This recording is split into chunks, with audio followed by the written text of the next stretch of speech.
মোৰ নাম শ্ৰী ৰীতা বৰা। মই নামচুক পুখুৰীপুৰীয়া গাঁৱৰ নিবাসী আৰু নামচুক নামঘৰৰ কাষতে পানী যোগান আঁচনি তাৰ কাষতে মোৰ ঘৰ। আমাৰ ঘৰত মই আছোঁ আৰু মোৰ মানুহজন আৰু মোৰ ছোৱালী দুজনী। মাইকী মানুহৰ যি মাহেকীয়া সমস্যা তেতিয়া মানে বহুত অসুবিধা হয় আমাৰ পানীকণৰ পৰা। নামঘৰ পুখুৰীত আমি সোমাব নোৱাৰোঁ, হয়তো অসুবিধা গায়। তেতিয়া দেউতাক কামলৈ নগ'লেও নহয়, ভাতৰ যোগাৰ নধৰিলেও নহয়।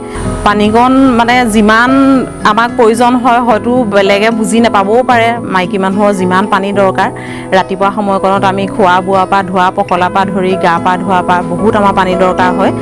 তেতিয়া মানে আমাৰ পানীৰ পৰা বহুত হুলস্থুলীয়া পৰিৱেশ হয় মানে যেতিয়া আমাৰ অসুবিধা হয়। তাৰপিছত যেতিয়া আমাৰ জল জীৱন আঁচনিৰ পৰা আমাৰ ওচৰতে কাষতে ৱাটাৰ ছাপ্লাই পানী যেতিয়া ব্যৱস্থা হ'ল, তেতিয়া আমি মানে বহুত মনৰ ফূৰ্তিৰে আমি মানে গা পা ধোৱাৰ পৰা ধৰি খোৱা বোৱাৰ পৰা বহুত আমি আনন্দিত হৈছোঁ।